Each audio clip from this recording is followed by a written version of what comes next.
Welcome, everyone. This is Juan Soto, founder of AccessUserGroups.org and also a chapter president of SQL Server with Access, live from Chicago, back from our extensive summer break. Looking forward to talking to you guys about a ton of stuff here. Got a great lineup of topics tonight. We're going to be talking about SQL Server, Access, the latest features, the current channel, the latest bugs, and an amazing perk that you probably don't know of that's gonna give you an amazing platform to test new things you're gonna love, I believe. So lots in store here today. I'll be monitoring the waiting room here. Okay, so look, my topic today is when is SQL Server not a good fit? You know, I've been an evangelist for SQL Server with Access. I think it's the best thing since sliced bread. SQL Server, I mean, for Access. But there are some instances where Access is not a good fit. We'll be talking about tonight. But first, about me, I just got renewed for my MVP, 14 years now. Really excited about that. And also, this is my contact info. So if you want to go ahead and copy this screen so you can reach out to me, please join that LinkedIn group. I have a code. What do you call those little square codes? A QR code at the end of the presentation where you can link with me on LinkedIn. You can snap it with your cell phone. I'll show you how to do that as well. I was teaching people at a conference the other day. I was at this amazing event in downtown Chicago, and people don't use business cards, right? I mean, I'm old-fashioned. I carry mine with me. In fact, I use it as a conversation starter, right? So that's one of the reasons why you carry business cards. Mine, I'm going to show you mine. Why does this spark conversation? Well, I'll show you why. If I can get my business card holder here open.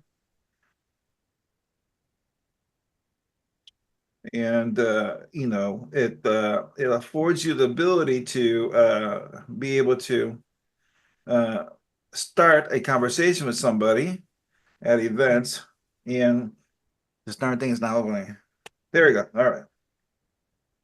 So that's my business card. See that? It's transparent. Let me put something behind there so you can see it.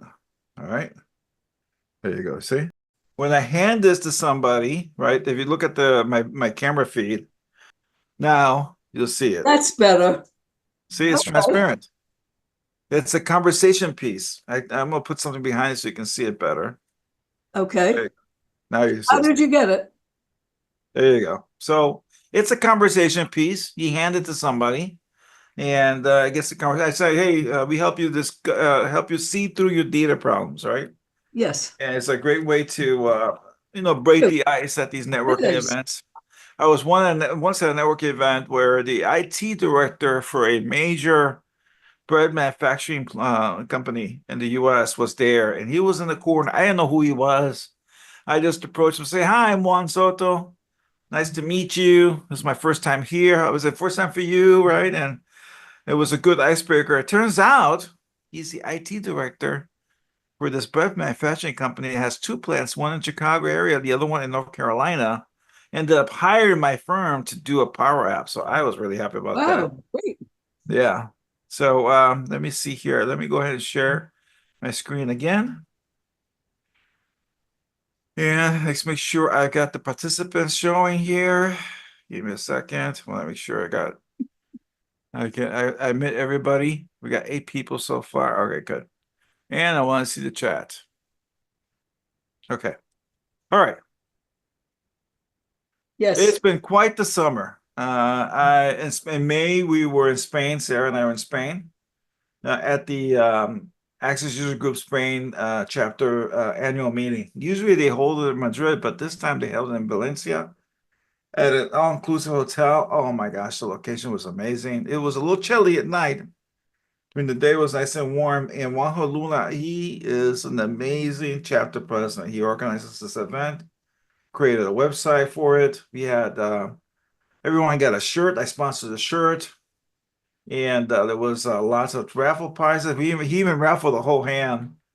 I love the hotel. I love the venue. We had paellas at lunch. We had 3 paellas to pick from lunch. A seafood paella, a vegetable paella, and another one. And it was amazing food. We had breakfast, lunch, and dinner. And Here's the thing though. I don't like having dinner late. I hate going to bed.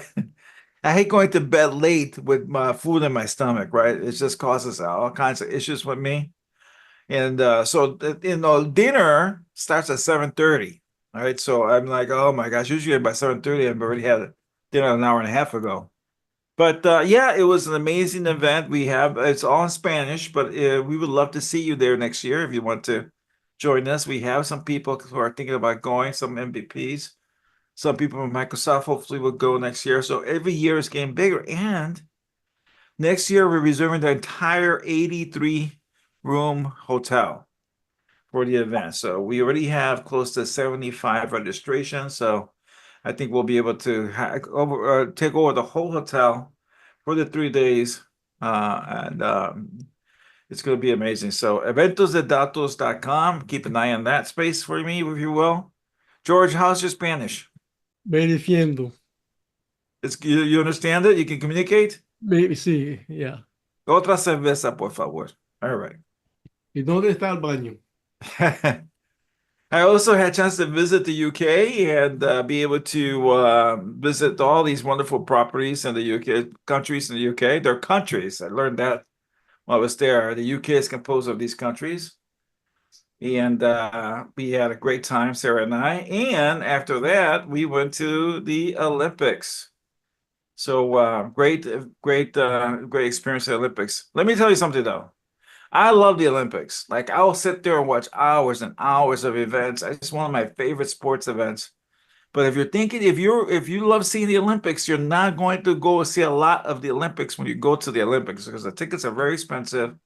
The venues are far between. Like the soccer events were hours away, and you can only do so much. So if you want to see the Olympics, you stay home. But I would have not traded for anything. Love the metro system in Paris. The Airbnb we had no air conditioning, but it was located near 4 lines, and we pretty much we got this 1 week pass on the metro, and we used that train system like crazy. It was wonderful. No need for Uber. Then after the Olympics, we went to Italy, and that was an amazing event for us. Sarah and I had a chance. Anybody's been able to be in the Cinque Terre? If you're not, you should really visit. There's 5 towns in Italy. The area is called Cinque Terre, 5 towns, and it's only connected by railroad. You can't get there by car, only by train. And so you park at one of the towns, and then there's parking there, and you can take the train and be able to visit all the 5 towns. You can probably do it in a day. We decided to stay 3 days, 2 nights there. It was an amazing experience. Very good. All right. So that was all I'm going to hold you to with my vacation photos. Before we get started, the main presentation, I did want to mention that the current channel, boy, oh boy. One of our best practices is every time we onboard a client, this is one of the things we check. Make sure that they are in the semi-annual channel, not the current channel. It's just too problematic. It's just too problematic to be on the current channel. The current channel, for those who don't know, these are bands or up channels where you get updates from Microsoft, right? So the default installation, Office 365 is a current channel. When you go buy Office 365 or you're as an IT manager, install Office 365, that's the default. Microsoft encourages you to have the default. They want you to get the latest and greatest features, but you also get the latest and greatest bugs. And when you have a mission critical system, like an Access database, a lot of my clients, I'm not cheap. And so they use me for their mission critical systems, high-end databases to keep the lights on. You can't afford to have your database go down because of a bug that Microsoft introduced into the system. And so as a best practice, we do this from the sales call, right from the get-go. Hey, we ask the client to share their screen with us when they reach out to us. We have a quick sales call with them, 1 hour meeting. And one of the things I ask them to check, okay, let's check which channel you're on. And then we direct them to do that in the file menu, right? In the account, go to file menu account, and then you can see what channel you're in. So, it really behooves you to move your clients to the semi-annual enterprise channel. There is farther out rings. I think there's an annual ring as well. But semi-annual is fine. I mean, if a bug is introduced, it rarely will hit the semi-annual after 6 months, right? They usually, but by the time these updates hit the 6-month channel, they've been fixed, right? Now, there has been an exception to that. I don't know if you guys recall, ADODB was hit by a really bad bug several years ago, where they decided they don't need any more ADODB drivers, and they changed some. Oh boy, it was a nightmare because we use ADODB extensively to connect with SQL Server, right? But for the most part, semi-annual enterprise is the word challenge to be. It's a little misnomer because you're like, oh, enterprise. I don't think that's for me, right? I'm just a small 5-person business, but really, that's a challenge available to anybody, and it really is not probably the best name, but you can use it, right, to make sure you avoid issues. There is a blog on that. You can go to my blog, AccessExperts.com/blog. Now, if you missed the current channel, this is the freebie I was mentioning earlier. There is a way to get a Microsoft Office 365 E5 license for free. If you follow this link, develop a program, Microsoft 365 Dev Center, and let me see if I can paste a link to that and the chat here. Not sure if these links are clickable through the video. Can you guys click on my meeting and it will pop? That link will pop? I'm not sure if it does. No, you Oh, can't okay. click on the link within your screen. All right. So let me go ahead and copy this and put it in the comments. Now, this is an E5 license. And the best thing is, because you're like, oh, well, yeah, I've seen this before. They give you 3 months and then you're done. No. This renews automatically forever. And I found this out because I had a chance to meet an Office 365 director at the last summit, and she pointed out to me, this is where you need to go, because there are other trial programs that you can do, right? You can sign up for Azure credits and you get a virtual machine for free. But this thing will allow you to register your own domain with Microsoft for free, and then download Office 365 to a computer. You know, most of you guys may have a computer laying around that you can use for beta testing. If not, then you can sign up for, you can download a VM software, free VM software from Microsoft, Hyper-V, create a virtual machine, get a temporary license for Windows, install it there. But it's really an amazing thing. Now, one of the things I like about it is that there's where I can put my playground, right? I go in there and I create power apps. I mess around with my settings. I try the beta version of Teams. I try the beta version of Office 365. There is a beta channel for Office 365 where you get before the current channel. So there was even a faster channel. So Oh, Office Insiders. Office Office Insider. Insiders. I recommend Is that that. still the name they have for it? I think they've changed names a lot too. Yeah. Office Insiders is even more riskier. So that's where you want to use this developer program. So I encourage you guys to sign up for that. That's a perk for tonight's perk. One thing that I really am happy with this current Access team is we're getting surveyed. This is really exciting. They're going to survey us. I haven't got my survey yet, so I don't know what their questions. I couldn't share with you anyway as part of my NDA. But they're surveying us about the future of Access, so that's really always a good thing. And then SQL Monaco editor is starting to roll out already. I don't know if anybody here had a chance to try it out yet. SQL Monaco editor. Anybody tried it? So with that, you can have you can go into the SQL view of a query, and you can type that just like you can do when doing now with SQL Server Management Studio. You can type the table name dot, and then the list of fields come up. Same thing. So I'm going to have a demo of that for next month here in October. I'll show you the SQL Monaco using my Office 365 E5 developer program license, so you guys can see that. Well, love the SQL Monitor editor. That's something I wish will come sooner, where we can get it. I'll have to wait 6 months, of course, to get it to semi-annual enterprise channel. All right. So before we talk about when not to use SQL Server, we want to talk about when is it a good fit, right? So let's talk about what is a good fit for SQL Server, and it's great for speed if you know how to optimize them. Now, in the past, I've held what I call the SQL Server Academy sessions 1, 2, and 3. You can search that in my playlist on YouTube to go over that. When you need to secure your data, handling many more users than what Access can do. I've done up to 100 users with Access and SQL Server. I'm sure you can do more than that. Usually, however, when an enterprise reaches 100 users, after that, they probably migrate to a web app. That's been my experience. And that's why a lot of my Access consultants at IT Impact are web developers, right? Because sometimes the Access program is just requires an overhaul to the web.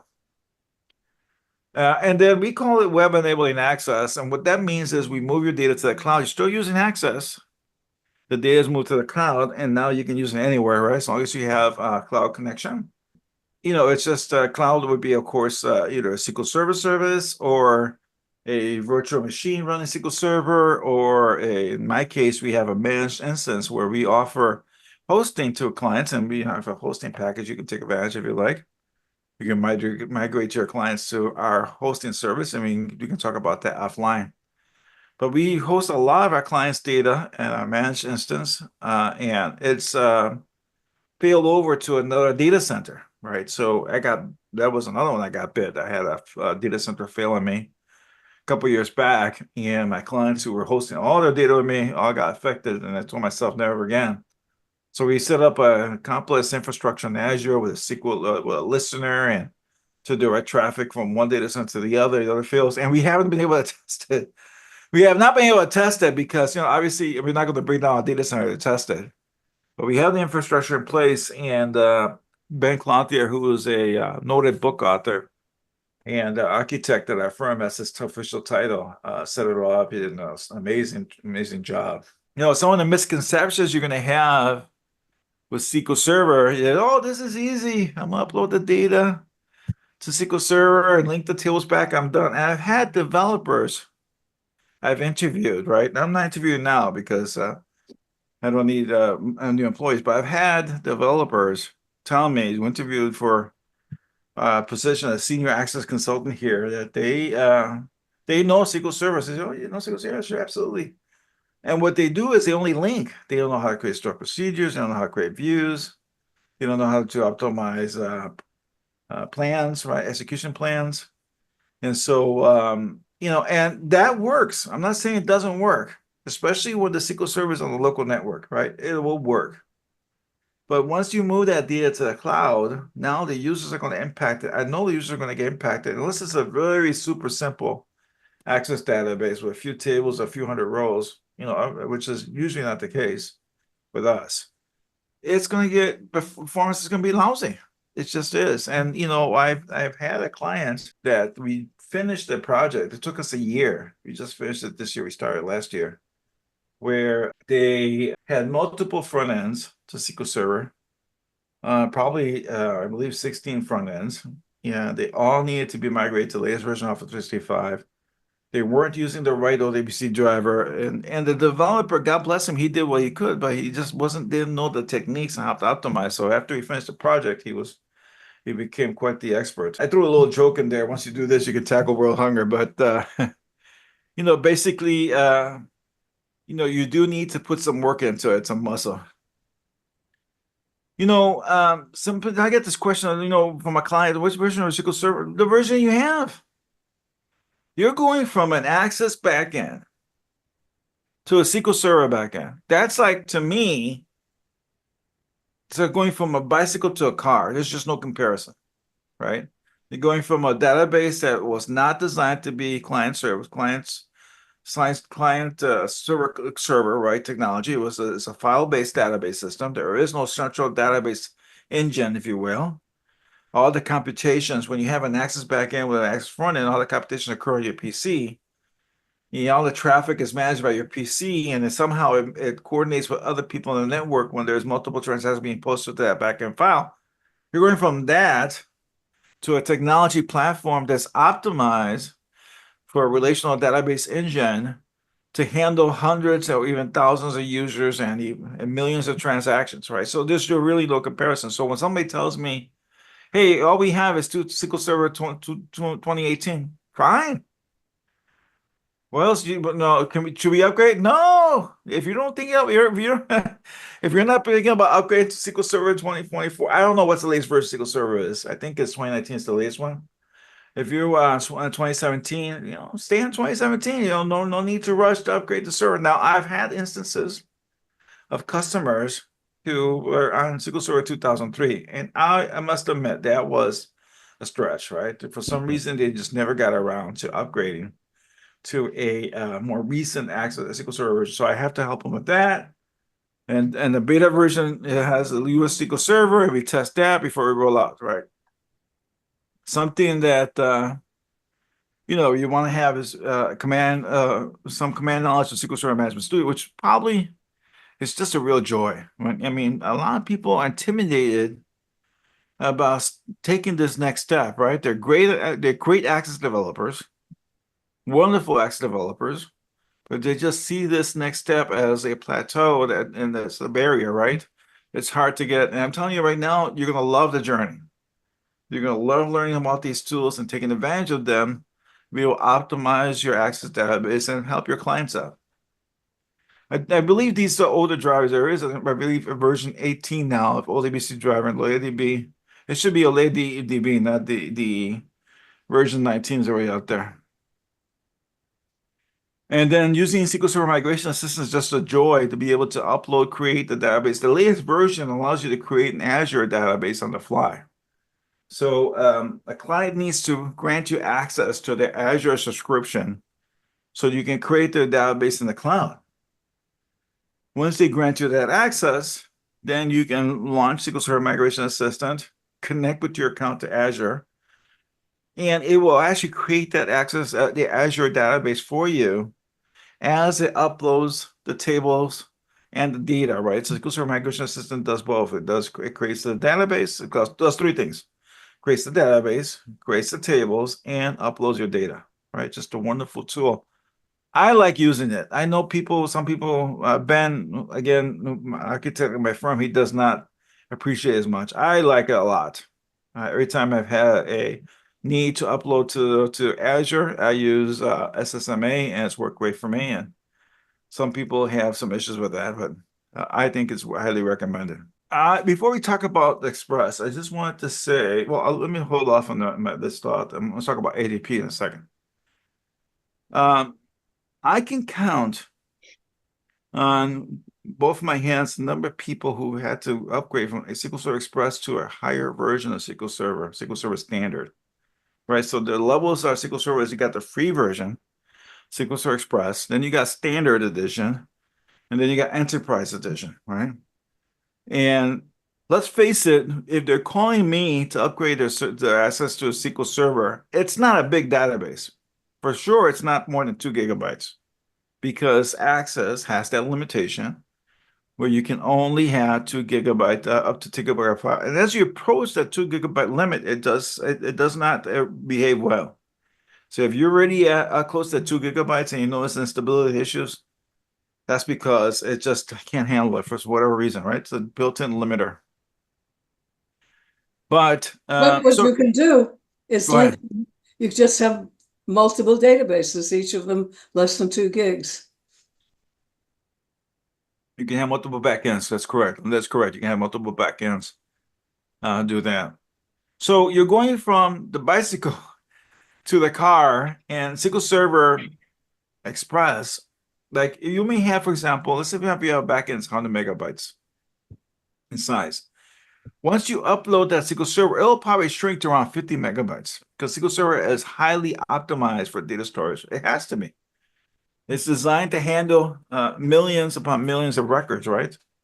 And so you'll notice that it goes, and that's why when I host my client's data on the plan, it says you get 11 gigabytes of hard drive space. Nobody ever approaches 11 gigabytes. I've been hosting data for years.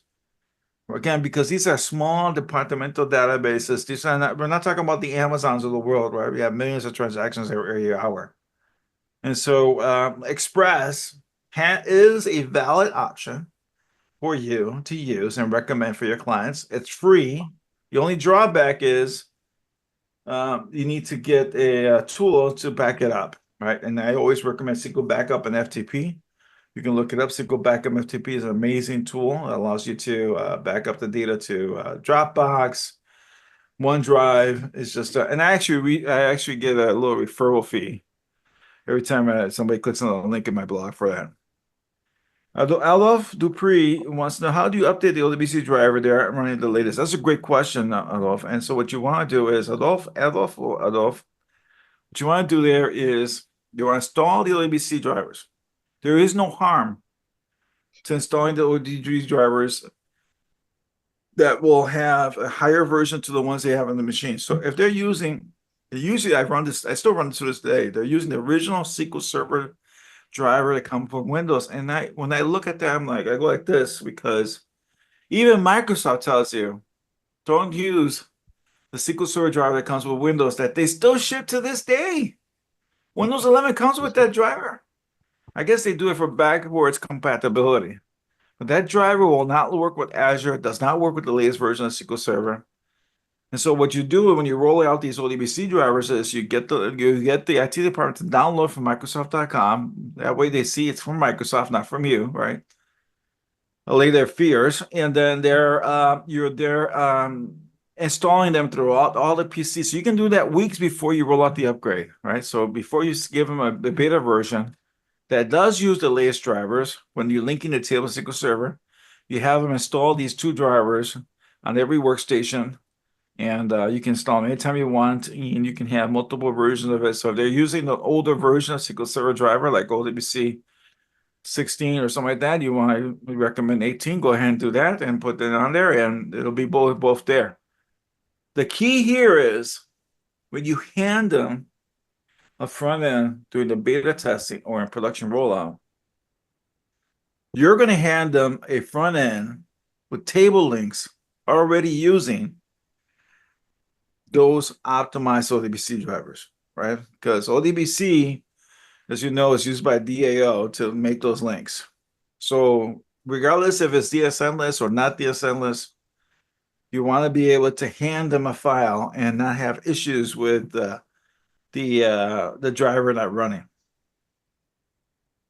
Okay. All right. Hope that answered your question. Yes.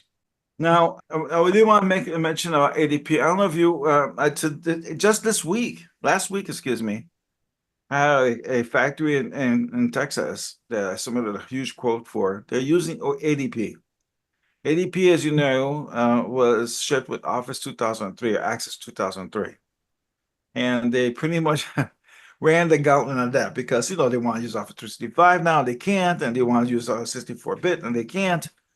And so I just submitted a quote to convert their ADP file to Microsoft 365. There's some issues with that. We can do a whole presentation on how to convert ADP. Probably should do that in next month too. When I do the demo for SQL Monaco, probably I'll do that. How to convert your ADP, best practice and convert ADP over. But needless to say, you're going from an extremely old version of Access. So you have to check the ActiveX controls. You have to make sure you use the latest ODBC and OLADB drivers.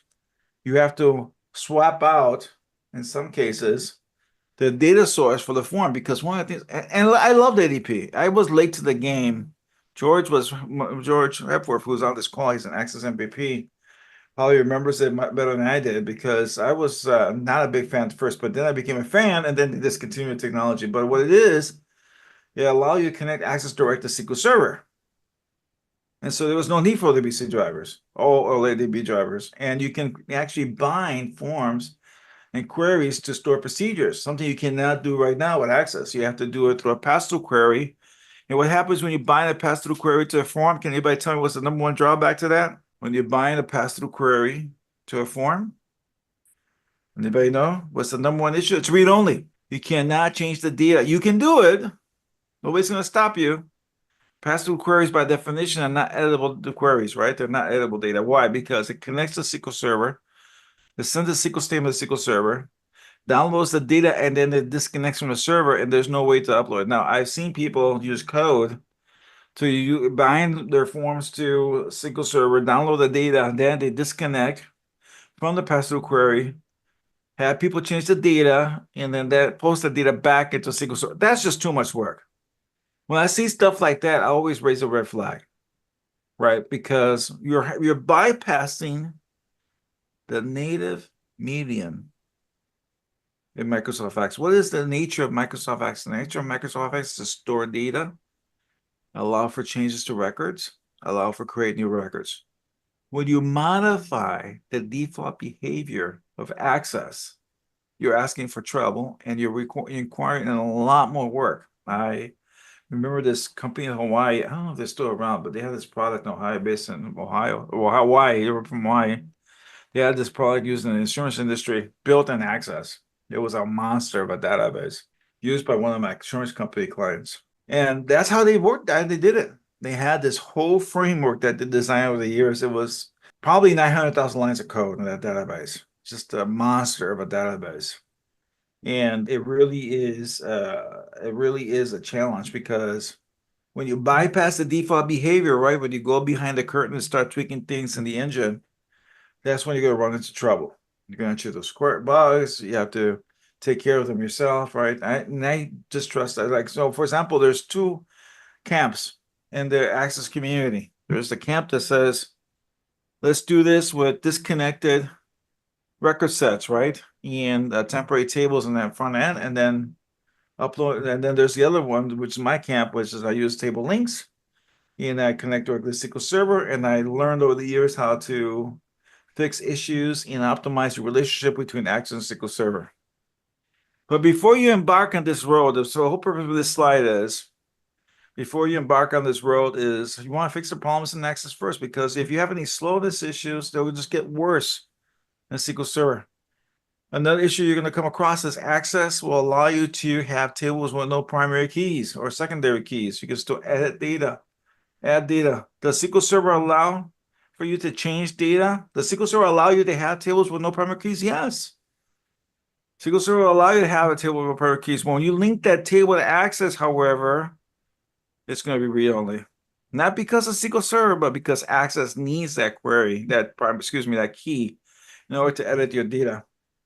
Right. And so that's why when you bind a view, when you create a table link to your views in that SQL Server, they're read only because they don't have a primary key, and it may ask you for what the secondary key is on the view, and you can bypass this on our blog article. If you go to accessexperts.com/start here, let me put that in the comments there, that link.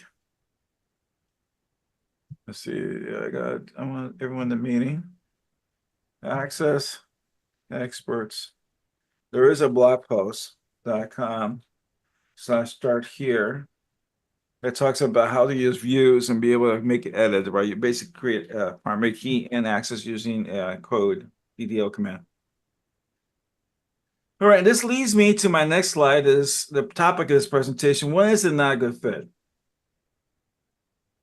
Now, I've done systems with documents, images, Excel files, you name it, PDFs. I've done systems where the whole point of a database is a document management system. I don't like doing those projects because I feel that there's probably a better approach with SharePoint, but sometimes there's no way around it. They need to not only manage the documents, they also need to manage the events and the patients and so forth, the doctors and the billing and everything else. And so SQL Server will allow you to upload documents to a table using a special field type. Do I recommend that? Yeah, if it's going to be, I use it. I'm using it in some cases, but if it's going to be hundreds and hundreds of thousands of documents, which is one client I have in Colorado. I have a client in Colorado that just uploads thousands of documents every week. We actually use Azure Code Storage. It's a fascinating use, right? We actually created DDL in C#. We installed the DDL on a local workstation, and that interface with Access, right? So we send a document to the DDL then uploads it to Azure Code Storage, and then we get back the metadata, and we store the metadata in SQL Server. So when they go and see the list of documents associated with that patient, they click to open the document, it sends that the data point to DDL, it goes to Azure Cold Storage, downloads the document, displays it for the user. Love it. Great way to handle hundreds of thousands of documents with SQL Server and Azure and Access. But if you've got a local company and that's all they want to do is store documents, and they're a couple users and they just don't they just don't have the resources to use Azure, SQL Server is not going to be a good fit. You're better off just using relative links and network folder in that case. Usually when I get a new client, either they tell me they want to go to SQL Server or I sell them on the idea of going to SQL Server. And I say, look, you need SQL Server, and these are all the reasons why. But sometimes it's a very small outfit. There's just 1 or 2 users. And I feel like installing SQL Server Express and converting a SQL Server and going through the optimization process, and it's just overkill. It really is. I once had a client, what they do is they work with Indian tribes. And they offered a service to the Indian tribe for cell phones. And so usually when you go to a cell phone provider like AT&T, T-Mobile, right? They ask you for a application, right? You have to fill out this credit application. If you have bad credit, they're going to deny you the cell phone.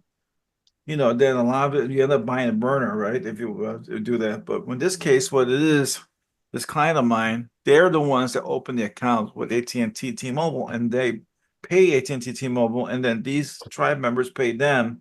So anybody in the tribe can walk in, get a cell phone, and be able to use that and pay my client, and then have a modern AT&T plan, T-Mobile plan, not just a burner phone with burner minutes and have to worry about buying new minutes for your phone and all that. That case, they're not using SQL Server because it was just 2 people in the office managing all those tribe members with their accounts and everything, billing and everything else.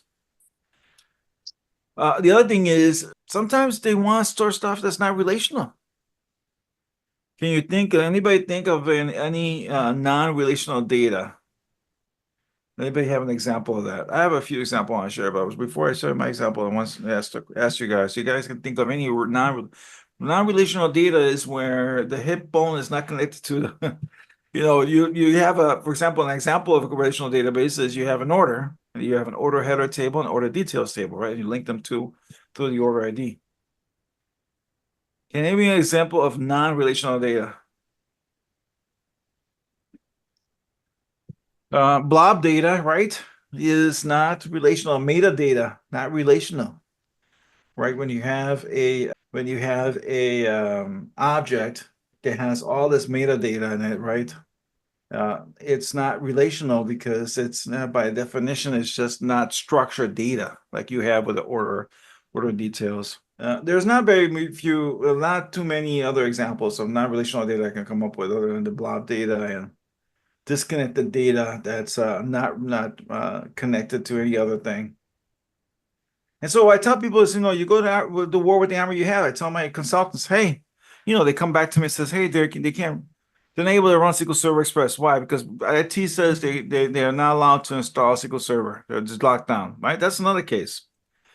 So, hey, you got to go to war with the hammer you have. So let's just keep them on Access backend and pray that one day their IT department come around and have them use SQL Server, right? Some IT departments are really, really locked down with the SQL Server. They don't want me adding another database to their SQL Server. They think Access is, that's a topic for another discussion. They think Access is too Mickey Mouse, and it really is hard. And, a lot of times I don't work with the CIO. I can count on one hand the times I've worked with the CIO of a large organization, and they view Access as nuisance more than something beneficial. Now, having said all that, if your data security is paramount, right, especially when you're dealing with HIPAA data, right, birth date, social security, credit card data, we call data like that honeypots because hackers love coming across that data and copying the data, steal the data, and open credit cards, right? They're called honeypots. It attracts bees, right? It attracts hackers to your database. And so, one of the things this is another best practice that we have when we get a new client, and we have that first initial column, we're seeing that they're storing HIPAA compliant data, HIPAA data on their database. And we tell them, look, this is not the optimum medium to store. Oh, but we have password protected. Not optimal. Access is not security grade database technology to secure your data. I would not be able to be their consultant if they insist on continuing to use Access to store that data, because I don't want to be responsible. So I'm not going to be responsible if you get compromised. And I tell them, look, you don't look good. You're not going to look good in the news. So when somebody gives me a lot of flack, oh, it's fine, I'll keep using it. No, it's your funeral, and you're not going to look good in the news when they release out that your data is in the cloud. These days, probably is not as much as back when, 3 or 4 years ago, right? It used to be a more bigger deal. Now every day you hear this another deal, and people are like, okay, yeah, I've seen the story before. Well, you need audit tracking.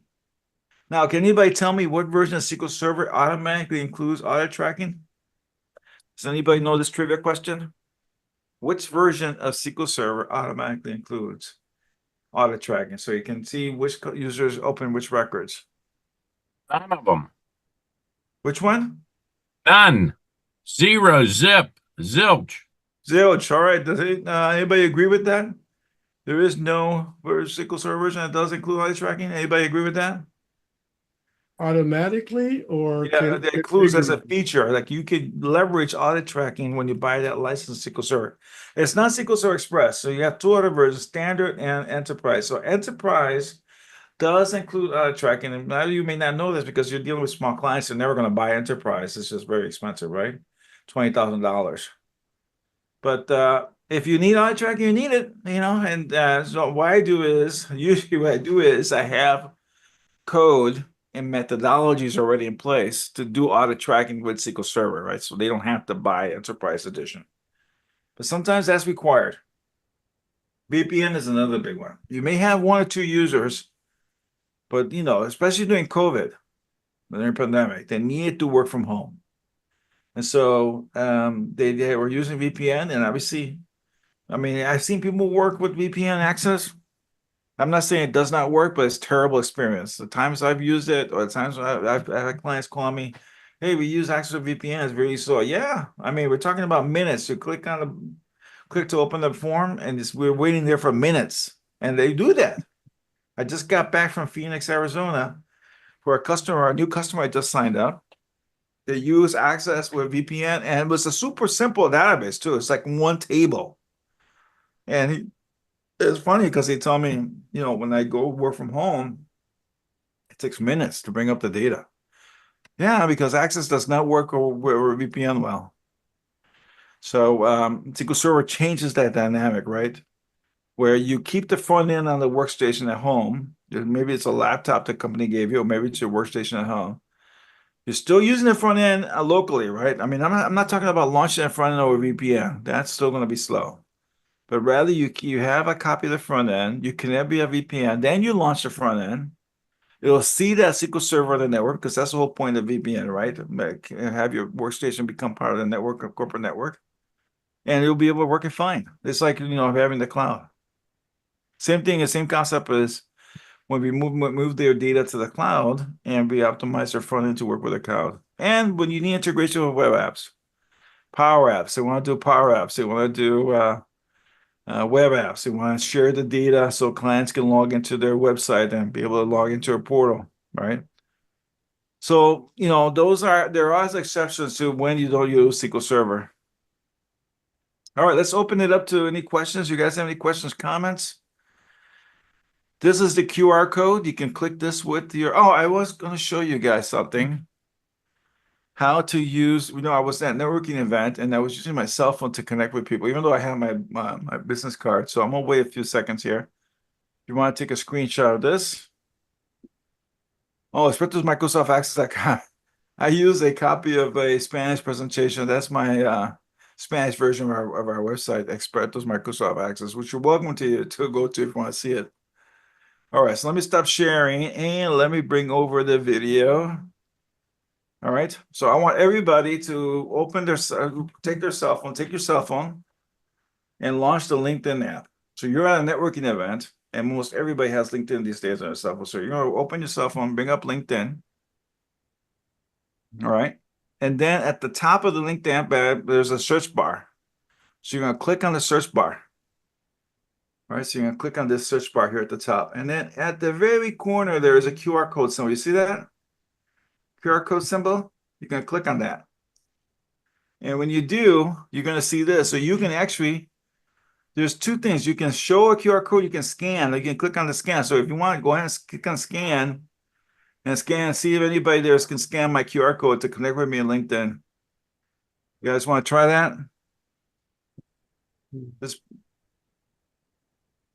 Does it read okay there? It's not focusing. It's not focusing. All right, but that's how you can use and it, I use this for new clients. They like I was in Phoenix and I was losing that. I would meet a manager at that client and they say, hey, you want my information? It's okay, let's do this. And they love it. They love it. Now that's option number one. Option number two, if both of you guys have iPhones, you can actually bump each other's phones this way and trade information. So you can, and you should really try. If you have a spouse that's got iPhone, just a fairly recent iPhone, you can bump it into both of them like this and trade information, which is also pretty impressive. All right. Any questions before we go? No. Yeah, I have one. You had mentioned the VPN. Currently, I have a client with some people working at home, and I have them remoting into a computer in the office, and then that computer actually runs the Access application. Is there a better way? Yeah, you can leverage a lot of these firewalls. I already have VPN software included. And I'm not saying that's not a bad way. You can continue doing that, right? But the problem you have here is, especially when you have a larger client that's got 20 users, 25 users, it doesn't become realistic to have 25 PCs available at work, right? Because sometimes they take their laptop with them home. That means you have to set up. And I've seen clients do this, and this is just crazy. The other thing is they use terminal services, right? I've used terminal services in another example. But the best practice is to leverage the firewall that comes with VPN, get that set up, and now you're not paying for that remote control software.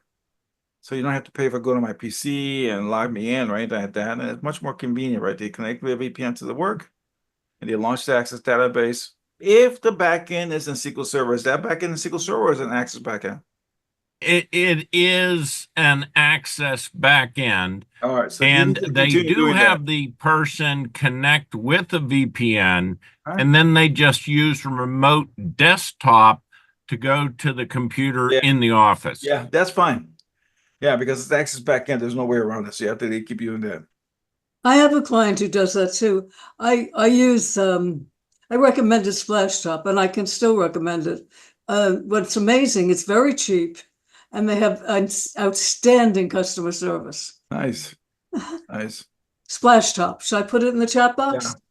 Yeah, please do. I use it too. I love it. So thank you for bringing it up. Okay. Yeah, it's a lot cheaper than log me in and go to my What PC. surprised me was their customer service. I And use a Splashtop for business, yes. and I grab my employees access to Yeah, the I mean, PC. You don't need to recently get they got Splashtop for business. You can use that as a regular Splashtop. yeah, I mean, the client loves it. Yeah. It works well. So before we go, I did want to mention I'm getting calls from people. Hey, Juan, can I use you? Yeah, in case I get run over by a bus. Right. The other day, I got a call from a good friend of mine who said, "Hey, my client's worried. They think I'm getting older now, and they're worried." I was like, "Can I use you in case something happens to me?" I says, "Absolutely, you can use me, no problem." But I rather. If you're ready to retire, I'd rather we have a coordinated plan where we can make sure your clients are taken care of and you continue to earn revenue in your retirement. So if you're interested in something like that, please reach out to me and we can talk about how we can coordinate better than just, because you get run over by a truck, that's it. You're not there. So I got to figure all this stuff out, right? I got to figure all your code and learn that. But I'd rather not do that and instead have a smooth transition for your client. So you're thinking about retirement, please reach out. Let me know. All right. Well, thank you very much, everybody. This has been right. Juan Soto from Chicago. We'll see you next month in October. I'll be in the Caribbean by then. Thank you so much for joining us. Go ahead and visit Access. Thank you for Thank doing you. the Thank presentation. you. Please visit us at AccessUserGroups.org and sign up there. And George Hepworth, when is your session this month? We had it last Thursday. I'm editing the video. It'll be up probably tomorrow sometime. Perfect. Thank you, everyone, for being here. Good night. So long. Good night. Night. Bye.